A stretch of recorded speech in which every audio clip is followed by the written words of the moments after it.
Please feel free to call at any time throughout the broadcast and share your concerns. Leave your prayer request, and someone will pray with you. And now, teacher, author, and speaker, Bonnie. We're in the year 2009, and one of the persons that actually met Dr. Von Braun is here. He's part of the Osher Ollie group, the lifelong learning group that he and I have classes together over there. I don't get to go to all of them because of the busyness of the dailiness of life, but I want you to meet him, and he has another name, but we call him Jay. So please help me welcome Jay Foster. Jay, welcome to Vision Plus. Well, thank you, Dr. Bonnie. What I'd like to hear about is, I didn't think I could ever touch somebody that actually worked with Dr. Von Braun, but if you would tell me about how you happened to work for him. That's been a couple days ago, a couple of decades ago. Yeah, that's a while back, but in 1955, it's towards the tail end of the Korean War. I guess the hot part of the Korean War was over, but the government was drafting fathers, and I got drafted. I was living in Chicago, and I got drafted, and after basic training was in Missouri. That's where it was, not Missouri, Missouri. Missouri, right. But after that, most of my basic training class did get shipped to Korea, but I already had my mechanical engineering degree from the Illinois Institute of Technology, and the Army was having trouble recruiting engineers here in Huntsville, Alabama, so I got my orders to report to Huntsville, Alabama, and I worked here for my 2 years in the military as a production engineer, doing production development activities associated with the Redstone vehicle. And at the conclusion of my 2 years, I did go back to Chicago to complete my master's degree. And while I was in Chicago, Sputnik flew. Uh-oh. So when I completed my master's degree and I was looking around for a, quote, permanent job, I got by far the best offer to come back to Huntsville, Alabama, because in those days, 1957 timeframe, where could you find an engineer with 2 years of missile and rocket experience, even if it was at the behest of Uncle Sam. So I came back down here and again worked in manufacturing, and I was in the valves. Another civilian and I were responsible for acquiring, either build or buy, all of the valves and pressure switches, and that really set me in good stead because I learned how the rockets and missiles really operated, because if you track down the function of all the valves and pressure switches, you soon find out how the thing works. Continuing on from there, a little later we had the assignment to build the first Saturn I. Originally it was not to be a flight vehicle, it was to cluster 8 of the Redstone tanks around a single Jupiter tank in the center, and put that on the test stand and fire it. And Dr. Von Braun was interested in minimizing the time, and so we had to take the first stage and put it on the test stand when it was only maybe 2/3 final assembled. So we had to work out an interface between the manufacturing side and the test laboratory.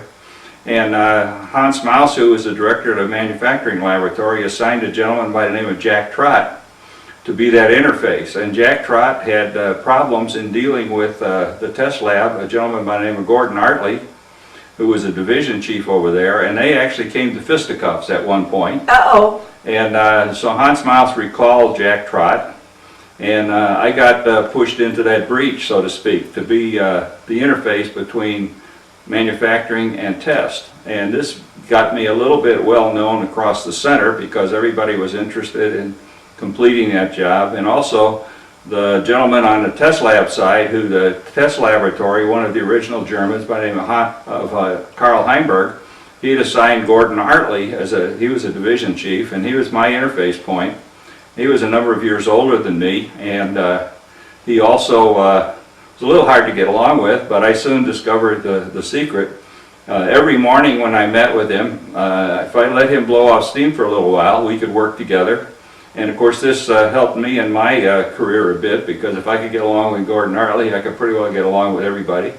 And so we did continue that, and we did get the first Saturn vehicle ready for test, and it was tested successfully. And so I became a little bit better known across the center.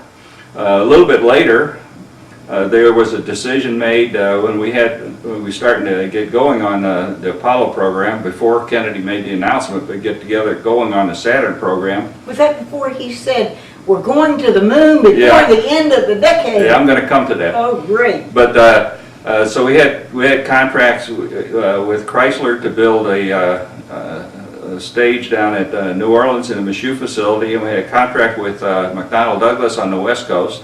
And so the center set up a series of working groups, technical working groups, to work with the contractors in various areas. And Hans Maus designated me at that point to head up a manufacturing working group. And this was a little controversial. Another one of the Germans, Oswald Lange, who was the head of the program office, he thought I was too young and inexperienced, and Oswald Lange decided that he wouldn't accept me. But as an illustration of the strength and power of the laboratory directors, Hans Maus sent a memo to Oswald Lange, and he said, "You are informed that Jay Foster is chairman of the manufacturing working group." And so be it. I was And chairman. how old were you at that time? I was 24. But And- you're mighty young compared to Dr. Von Braun. Oh, yeah. Brown, how old was he at the, I mean, what stage was he? Had you met him Well, yet? I had not met him directly yet, and that's my next point here. So I went on my first trip. I set up a trip to go to the West Coast and set up my first meeting with McDonnell Douglas for this manufacturing working group. And I was able to take my wife along, and we had 2 daughters at the time. And one daughter we stashed in a way with a friend here in Huntsville, Woody Bethea. And the other daughter, a good friend of mine, was going to take a trip to Chicago for some reason, and so he agreed to take the other daughter on the airplane with him to Chicago and dropped her off with my parents while we made this trip to the West Coast. Well, anyway, about halfway to the West Coast, in listening to the radio, we got John F. Kennedy's announcement on the lunar program. And this was pretty exciting, but we continued on and went to the West Coast, and I had my first working group meeting. And on the way back, we came through the northern route and drove through Chicago and picked up my younger daughter and came back to Huntsville. But when I got to Huntsville, things were really beginning to bubble. And Von Braun had decided that he wanted to create a staff office. He called it the Lunar Program Planning Office, and it was somewhat analogous, say, to a chief of staff in the military, those of you more familiar with military terminology. And he had asked Hans Maus, the head of manufacturing, to head up that office, and Hans Maus had asked me to go with him. So we went up to create this office. And a little background, back in Peenemünde, back in the V2 days, the manufacturing really did all the planning and scheduling. Somebody would say, such and such a date we'd like to launch the vehicle, and manufacturing had worked backwards from there as to when you needed drawings, when you need electrical drawings, structural drawings, you had to have time to design and build tooling, and so manufacturing had laid out that whole schedule. But then with the Kennedy announcement in the lunar program, this became quite a big deal, so Von Braun decided he needed a staff, and he created that with Hans Maus and myself. And we were given about 20 civil service spaces to hire up an office. And Hans Maus had a fairly strong accent, so he wanted me to do the interviewing and the hiring of the additional staff, which we did. But of course, in that kind of a position, we got to know Von Braun and his 2 deputies. He had a technical deputy, Dr. Eberhard Rees. Oh, I met him, and we used to live next door to him at Cedarhurst. At Cedarhurst. Yes, he was really sweet. He was really quite a guy, and there's no question. I have a number of Eberhard stories. And he also had a So I might have to hear some of those. a deputy management guy who was Harry Gorman. Anyway, that was the 3 of them, Von Braun, Rees, and Gorman, operated in what they termed the Valentine rings. If you remember Valentine beer, you had the 3 rings. That they overlapped in a sense that they each had functions that overlapped, but they all had their own separate spheres of activity. And Von Braun particularly, he spent a lot of time on the road. He he gave speeches, public speeches to generate support for the space program. He also talked a lot with NASA headquarters, and he spoke a lot to the Congress. And so he really spent a lot of time away from the center. On the other hand, so the day-to-day operation of the center was really laid back on Eberhard Rees and Harry Gorman. However, von Braun really worked very closely on all major decisions, and he had a number of techniques that he used for this. He had what he called a staff and a board meeting. A staff meeting was the staff offices that got together to talk about various major things. And you were in part of that, weren't you? The next one. Okay. He had what he called a board meeting, and this was more the technical side, and it had representatives, the heads of all of the technical laboratories, as well as all of the next level down. He had all of the division chiefs. So it was a fairly large meeting, and I was normally in that one. And this was maybe 70 or 80 people. If we had a staff and board together, it was around 100 people. And this took care of all of the major decisions really came for some discussion in the staff and board meeting. And I want to emphasize that von Braun, I don't ever remember him giving an order, a direct order to anybody. He would always sit down and talk to you, and he would elicit comments from you about whatever subject was on the table. And he usually, with his logic and his smartness, if you will, he could normally convince everybody that to do what he really wanted it to do, but he did that without a direct order. And he also had quarterly reviews with all the major prime contractors to go over all of the major components, activities that were underway in the contractors, just to keep everything going pretty smoothly.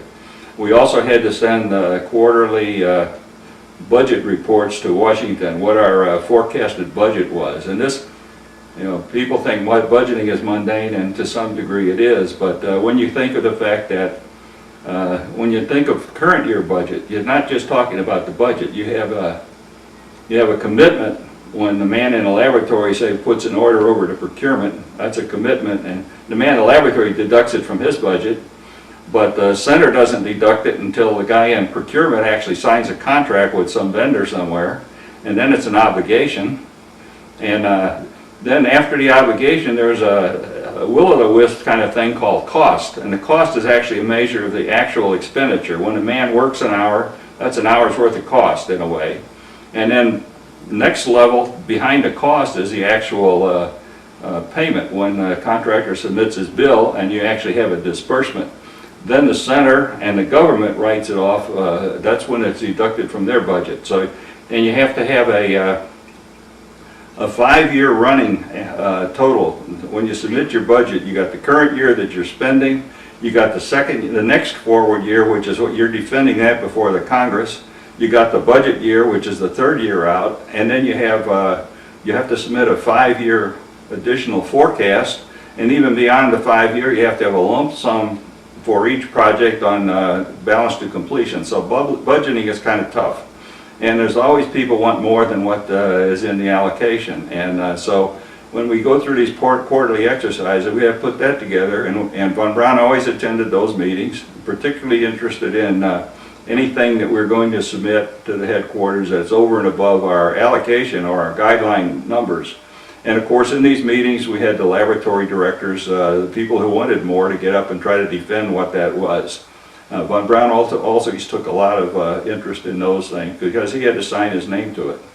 The headquarters also had a series of meetings. They had a group up there called the Management Council, which consisted of the directors of the 3 and later 4 centers, Marshall, Houston, Kennedy, and later Stennis, the 4 places that reported directly to the NASA headquarters off of the manned flight. And I was asked by von Braun, well, Maus was asked by von Braun to attend those meetings and bring back minutes, if you will. Maus didn't really like to fly, and he was getting older. He was much older than von Braun. And so he asked me to attend it. And so for a number of years, I attended those Management Council meetings. And I would take notes. When we came back from that, I would put on a little presentation before the staff and board meeting on what had happened in the Management Council meeting. And of course, von Braun would freely interrupt with whatever comments, things that he wanted to make on that. But Can you give me an example of, well, two things I want to know. One, when he would talk one-on-one with you and he wanted to get his point across without making a demand, oh, it's got to be this way. How did he do that? Give me an example of how he Well, I don't know. I have, it's hard. That's a long time ago. Yeah. But, or when you would make a presentation and tell us a little bit about Well, that. he would jump in with things. I have a couple of anecdotes maybe that I would like to talk about. Okay. One time he wanted to go to the West Coast to review the contractors, the major prime contractors, and that included Boeing in Seattle and McDonnell Douglas in the LA area, and he also at that time, while we were still in Apollo at that time, but we were developing Skylab. And Skylab was a bunch of telescopes looking into the universe, really a lot of astronomy. And so he wanted to go up on Mount Palomar. And so we had a NASA Gulfstream, and a Gulfstream carries 12 passengers. And Von Braun liked to fly that airplane. His accent, while those of us who worked with him got to know it very well, but he was still a little leery of talking to the ground controllers when he was flying an NASA airplane. And NASA headquarters had a new chief pilot who decided and was a little concerned about Von Braun flying a NASA airplane with those passengers on there. They were worried about liability and whatever. So the chief pilot was on the flight this time, but he concluded after a little while that Von Braun could fly the plane anytime he wanted. Von Braun did let the professional pilots talk to the ground. Anyway, we were flying there, and the Gulfstream didn't have enough fuel to go all the way from Huntsville to Seattle without stopping for fuel, so we had made arrangements to stop at a SAC base, a Strategic Air Command base. My brother worked in one of those. So we were letting down somewhere in the vicinity of Mount Rushmore. And Von Braun wanted 12 of us passengers to get a good view of Mount Rushmore, so he tilted the plane up on the side so we could all look straight down. And this was in August, and so there were a lot of tourists down there. And I don't ever remember what Mount Rushmore looks like, because I was too interested in looking at the agate views on all of these tourists down there looking at this crazy airplane going by. So then we went on, we stopped, we had a very nice lunch at the SAC base, and then we flew on to Seattle.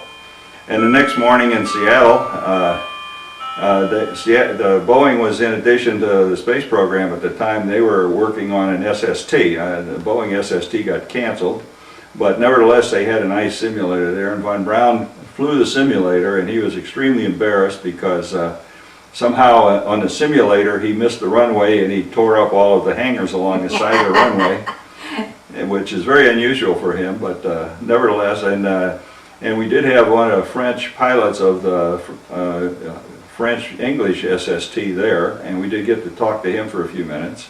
Well, you know, you've met my husband Tony. He ran camera the other day at Old Ollie, but he used to be the instructor for those link trainers when they had the link trainers. So I know what you're talking about and how they, you know, a lot of the pilots crashed the plane. But of course it was just the simulator, So then we went on, we had our meeting with Boeing, and then we went to LA and we met with McDonnell Douglas, and then we flew up to Camp Pendleton, a Marine base. Yes. And Camp Pendleton had made arrangements, they had a bus and to take us up to Mount Palomar, because we were going to look at these telescopes and talk to some of the astronomers up there. And so they took us in this bus. They must have had a premonition, because the bus, they followed up the bus with a pickup truck with some jerry cans of extra fuel. And sure enough, about halfway up the mountain, we got a flat tire, and they offloaded us off the bus. And Von Braun, and all the rest of us, but Von Braun first, he jumped right up and sat down on one of those jerry cans of gasoline. And of course there were 12 of us, so we filled up that pickup truck pretty good, but we went on up the rest of the way to Mount Palomar. And we went in there, and I don't remember the gentleman's name, but the original man who designed Mount Palomar was there, and while it was still daylight, he took us around, and we learned a little bit about the engineering of the place and how it worked and how they really could track the stars so accurately. And then they catered in a dinner for us while it was getting dark. And then they had an astronomer, I remember his name was Jesse Greenstein. You're And- good at that. I And remember he's what you mean. Jesse Greenstein was an expert in white dwarf stars. And so he talked about white dwarfs, and then we all took turns looking into the telescope at a white dwarf. And a white dwarf is the end product, the end stage of a star, and where it's exploding all the way. And this was rather interesting. And then You actually got to see that. didn't you? I had my couple of minutes on the Mount Palomar telescope. And then we were, of course, getting ready. By this time it was 1 a.m. or thereabouts, and meantime the Marine base had sent up a series of station wagons to drive us back down to the base. And we got in the car with Von Braun, and he was all excited this astronomy business, so he decided he wanted to give us an astronomy lesson. So he invited us all to his room when we got back to Camp Pendleton, and he would give us an astronomy lesson. And of It course, must have been 3 o'clock in the morning. Or yeah, it was about 2 a.m. I guess. 2 a.m. And of course, he's the boss, so nobody said no. So the 12 of us showed up in his room at Pendleton, and he talked till, I'd say, almost time for breakfast. Oh. I mean, we didn't really get much, but fortunately, that was the last day of our trip, and so after breakfast, we got back on the NASA Gulfstream, and we could sleep a little bit on the way back, flying back to Huntsville. So that's one of my Von Braun stories. Oh, I'm telling you, so just to imagine someone that actually did get to be with him that's here in Huntsville, Alabama in the year 2009. Yeah, well, then a number of years later, after Apollo, Von Braun took a vacation after the first lunar landing, and he was gone. I don't know exactly where he went with his wife and his 3 kids. And while he was gone, rumor leaked out of NASA headquarters that he was going to leave Marshall, that he was going to go to NASA headquarters. Well, this created quite a furor, and I was given a task to try to find him, and I couldn't find him. I didn't know where he'd gone. I think he was deliberately trying to stay incognito for a while. And but the rumor and the pressure around the press got so much that the NASA administrator flew to Huntsville and officially confirmed that Von Braun was leaving. And about the time the administrator finished his speech, Von Braun called in, and so we did find out where he was. And on his way back from wherever he was, I still don't know where he ever was, but he had stopped off in that morning that the administrator was giving that speech at Lion Country Safari down in Florida, and they had toured the Lion Country. And you know, Lion Country... Him with his 3 children, his wife and 3 children. Right. Uh-huh.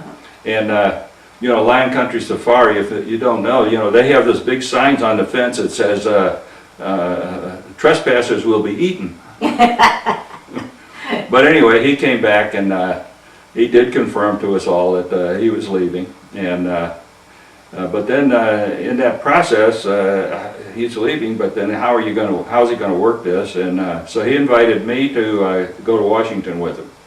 And Just the 2 of you. well, there was a third gentleman, a fellow But by the name of Frank Williams. Frank Williams was another relatively young engineer like myself who had been heavily involved in future planning, and had a year or so before this decision had moved to be the Marshall Space Flight Center representative at the Johnson Space Center. So Frank was at Houston in a way.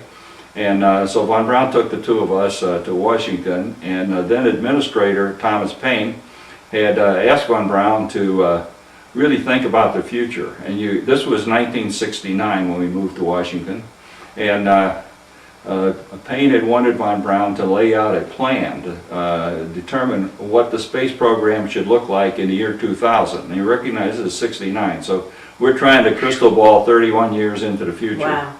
And being Von Braun, the way we did this, and this was really, in a way, a big highlight of my career, because Von Braun and myself and Frank and a couple others, we had a small office of maybe 10 or 12 people, and we went around to every NASA center, and of course the center directors rolled out the carpet for Von Braun, and the primary question to each center is, what do you think the program should look like? And the centers have different missions, like Lewis Research Center in Cleveland has, they're interested in aerodynamics and engines, primarily propulsion systems. And Langley Research Center in Virginia is interested in the structures, and the Ames Research Center out in California, they have wind tunnels, and they also are interested in human factors research. In fact, Ames Research Center, they established the criteria that Johnson Space Center has to design to for the man-human interface types of things. Anyway, so we were up there, and Von Braun also called in addition to going all NASA centers, he called in a lot of industry people, like the head of IBM. He also called in other government, like the head of the Maritime Administration. You know, and I asked questions like, how can you use satellites? How can the Global Positioning System, which was in its very infancy at that point, you know, how can you use satellites to help you in your business? And of course, we had accumulated all of that data, and we put together a little document.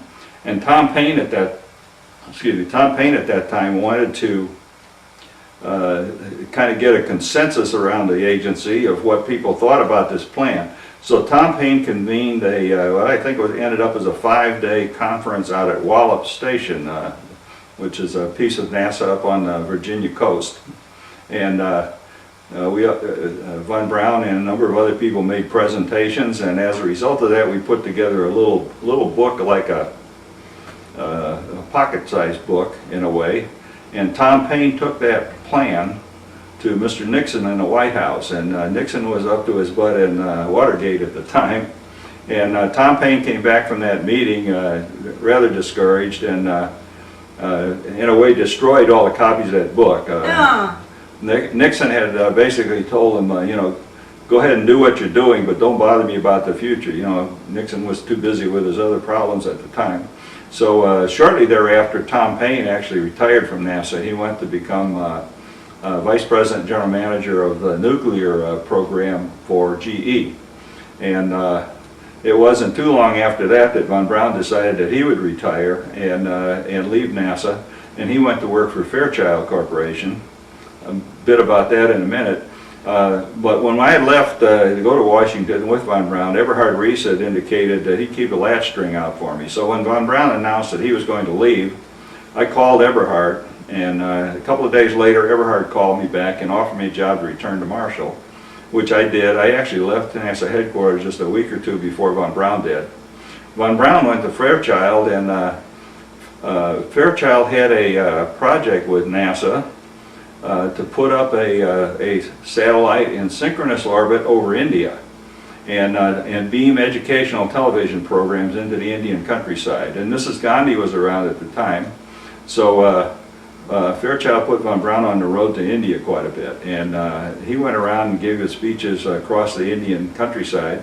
And Mrs. Gandhi, even to the point where she would provide a bicycle-driven generator so that a little Indian village of 100 people or so could put a television set in a village square, and people could take turns pedaling the bicycle and collect these educational television programs from this satellite. And but Von Braun knew that he had cancer at the time he left Huntsville, and this cancer continued to get worse. He had kidney cancer, and he died in 1977. And the last time I saw him alive was rather interesting.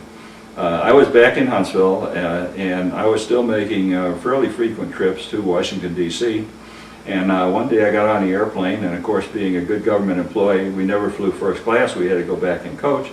But Von Braun was sitting there in first class, and he was on the board of directors of a Decatur bank, and he'd been in Decatur at a bank meeting, and so he invited me to sit down with him and talk on our way to Washington. And of course, after 3 or 4 minutes of this, the stewardess came by and she discovered I didn't have a first class ticket, so she said I couldn't sit there. I had to move to the back.